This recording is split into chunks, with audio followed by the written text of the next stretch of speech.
It's 52 degrees in the studio, and that is way too cold for resin and rubber to be happy. For years, we rigged up makeshift solutions like cardboard boxes with space heaters, and that worked okay. But now I've got a good solution. And in this video, I'll show you what it is. My solution is to use one of these terrarium heating kits for if you keep reptiles like lizards and stuff. You use these, instead of light, these produce heat, these bulbs, and they're only 50-watt bulbs. So let's screw one together. I'm just going to test it here before I install it. It has this heat controller, which I like. And because I'm going to run 2 heating elements off it and only has 1 plug, I'm going to run an extension cord that has 2 plugs available to it. Plug those in.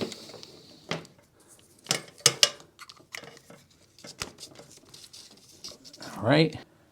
This is a 500-watt controller, and the extension cord is rated for 1625 watts, and each of these heat elements are rated for 50 watts. So the controller and the cords and the whole setup is very much overpowered for the heating elements. So I think we have perfectly safe setup here. These elements are getting nice and warm. So it's a slow, gentle heat, which is exactly what we want. Come in the morning, turn the thing on, get it warm, and away we go. So this is pretty cool. And what I'm going to do is, at the studio, I'm going to repurpose an old refrigerator as our box. And we'll do that next. All right, I'm in my studio, and here is the refrigerator that I'm repurposing. Cleaned it out. No way was I going to let you see it before I cleaned it out. It had been basically abandoned for a long time. So this is going to be an excellent repurposing job. I'm going to attach these to this refrigerator rack, which is really actually going to be a lot simpler than I thought it was going to be, because they're held on with this ring. You see that ring?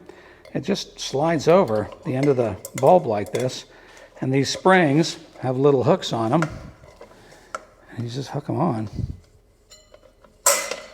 like that. Well, this could not be simpler. And just like that, it is secure. That's pretty cool. Now let's go ahead and put these into the refrigerator, see how that works.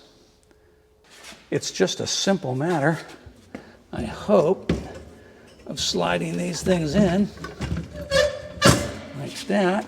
Yeah, not too bad. I could have gotten this one over a little bit more maybe. But boy, I tell you, they're not hard to reposition. In fact, they're really super easy to reposition. So that's handy. Let's move it over a little, like that. Yeah, they're both pretty well centered.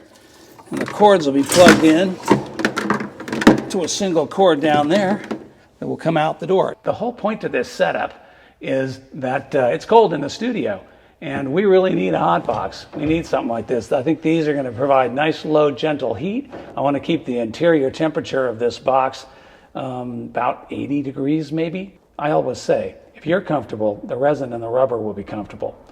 Well, it's about 58 degrees in the studio this morning, which is a little warmer than the other day, but it's still pretty cold. In fact, it's way too cold for resin and rubber.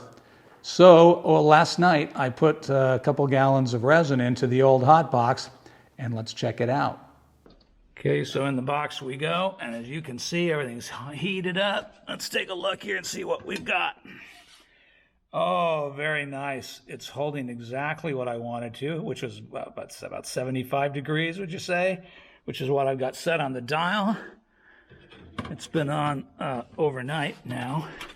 And the resin is, the resin's lovely. It's nice and warm. It's exactly the right temperature it wants to be for casting, and we're going to be doing some casting this morning. So this thing works like a champ. I couldn't be more pleased with it. And it's going to be a real asset to the studio. Thanks for watching. I hope you learned something. I hope you got some ideas out of this, and I'll see you in the next video.